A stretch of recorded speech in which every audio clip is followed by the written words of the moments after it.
Hi everyone, my name is Lina Archibald. Welcome to my studio.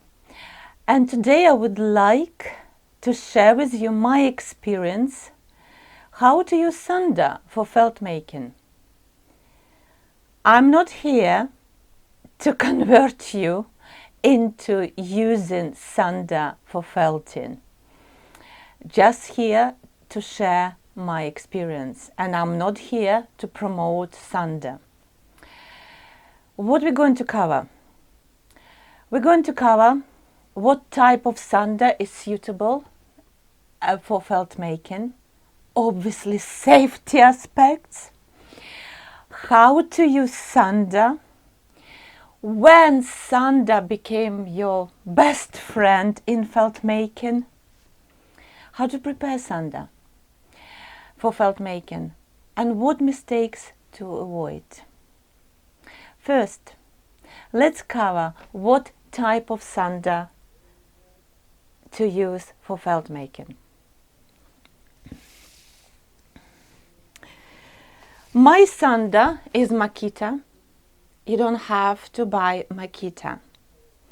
Why do I like this sander? This sander is light and has good pad. The pad size is 92 by 185 mil. Has 5 speeds. I don't use all speeds. I use mainly first and second speed. First speed is very quiet. Unless, like me, you've been using for 3 years and it's becoming a little bit more noisier, but not as noisy as usual heavy sander. When you buy your sander, make sure you buy a good size plate, not hand. You know, there are some tiny sanders with small surface. If you have that sander and if you only been using for felt making, you might add like MDF attach to create better, bigger surface for vibration or sanding. This particular sander is BO 3711. In UK, price tag around 75. Another good sander, Makita sander, BO 3710, which is price tag around 45-50 pounds. Okay. If you choose another sander rather than Makita, compare technical specification. Check noise level and vibration level. This is very important when you use sander. Yes, sanding in felt making. What else I'm looking for? I prefer sander have metal clips, so I could clip my IKEA draw liner and rubber. Let me to undo, and you will see what I mean. And rubber. This rubber minimize noise and minimize vibration. We're going to talk how to minimize noise and vibration later on. Don't choose drum or belt sander, and don't choose sander which kind of has permanent attachment of sandpaper. We don't need sandpaper. This is a main characteristic of sander. Safety. Let's talk about safety. If you're not comfortable to use sander which plug in into electricity, you might choose battery operated sander. Do not use sander for felting and then wood preparation. Your sander is your sander, just for felting. I would not recommend to use second-hand sander. Modern sanders have all safeties there inbuilt, and I don't know about old sanders if they do. If you are conscious about safety, of course we're mixing water and electricity here. Stand on rubber mat, wear rubber shoes, wear rubber gloves. When you're sanding, do not touch top This is where engine lives. Do not touch top. What other safety aspects to mention? You might prefer to use, that's a tip from my husband, it's called residual current device. So basically, if any fault, it's cut off electricity and you're safe. I do not use that. I have modern sander. In terms of safety, what else I need to mention? Be very careful if you buy a very cheap sander. That's where vibration and noise. It just happens if you're not ready to invest in a good sander, minimize noise by putting this noise, noise protection headphones, kind of industrial people use in construction and road industries. Also, you can minimize vibration. There are mats, like foam mats for camping, thin foam mat, or another type of mat, gym mat. They're a little bit thicker, but that foam will minimize vibration. That's very important. You don't want to add any problems to your health. Okay, this is safety. What else we're talking about? How do I prepare sander? I know that some felt makers block holes. These holes, they block them. I leave them. These holes, they're all here. I leave them. I don't block. I attach, this is IKEA draw liner, to my sander, these clips, through the clips, which is very useful to have these clips. If you don't have these clips, you might use just, elastic band. What does it do? If you use elastic band, you might just do this as well, cover completely your sander, creating a pocket. What does it do? First of all, it's not so much for protection, because we need to be careful water don't get here, all these parts. That's really good to add friction and speed up felting. After you finish work, or after I finish work, I put my sander against the wall just like this. Make sure it's dry.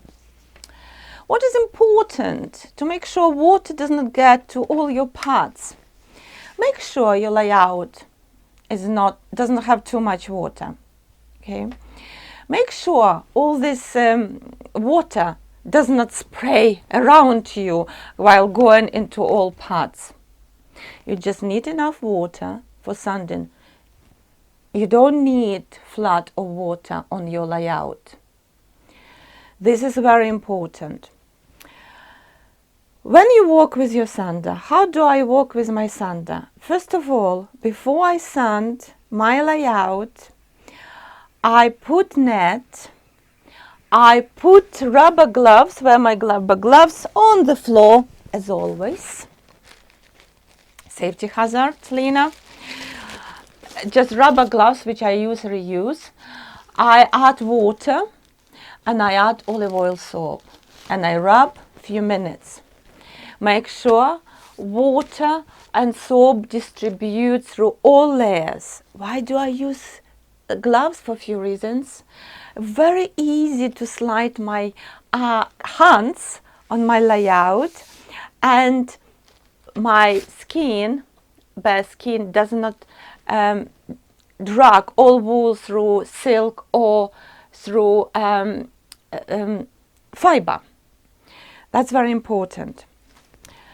So after I've done this preparation, I do this all the time. I remove net and I use bubble wrap. This bubble wrap, all bubbles nearly burst. I put bubble down, okay, and I start my sanding. I put my sander, count till 10, like 1, 2, 3, 4, then lift, put in another place. I might just slightly overlap area where I felt it or sanded with new area. Okay, go through all my layout, then I turn my sander in the opposite and do again. So on one side I do counting till 20. Then really depends on your thickness of felt. I might turn my felt to another side and do it again.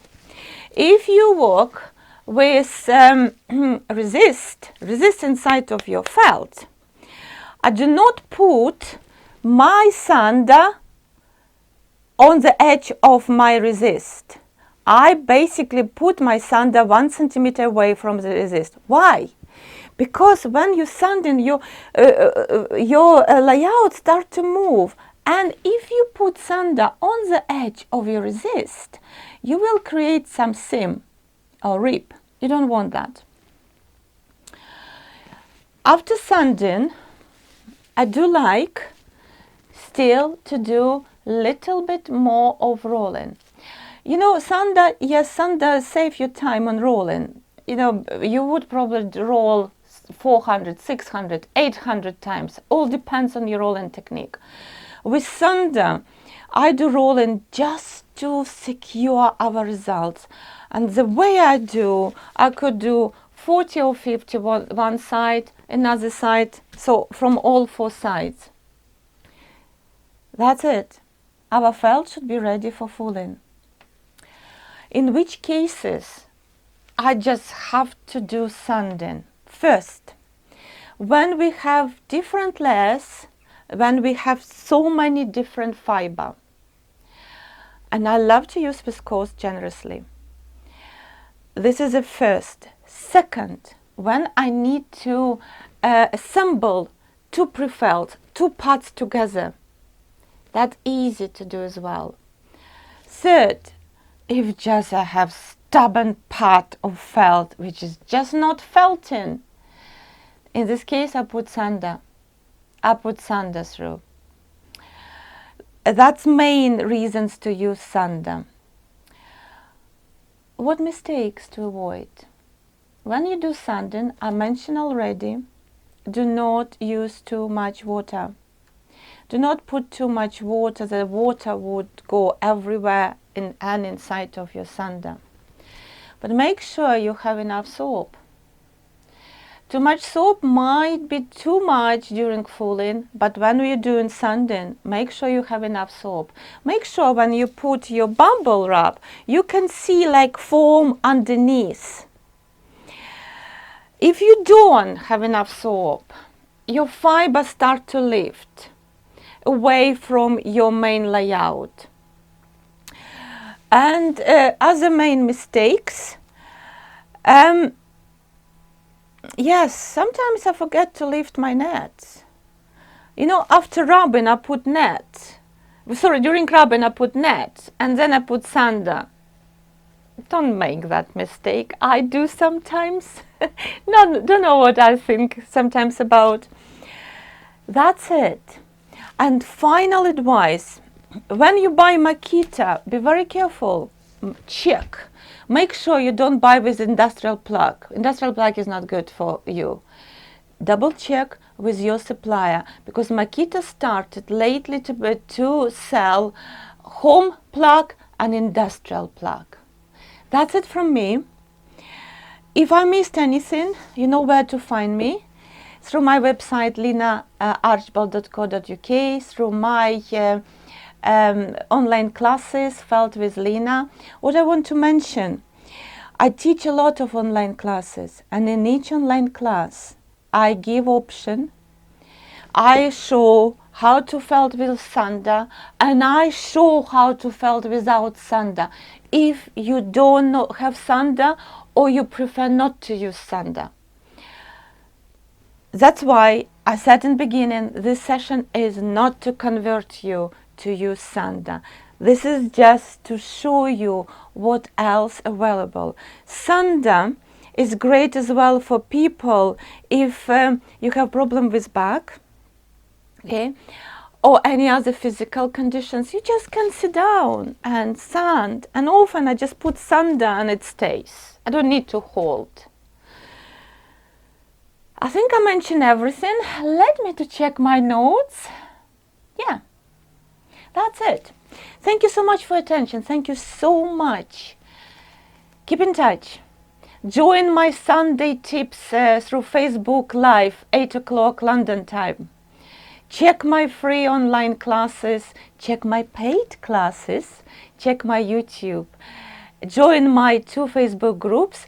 If you my students, it's Learning Online with Lena. If you want to keep in touch and follow me and be part of the community, it's another group, Felting with Lena, Felting together. All the best. Happy felting. Bye.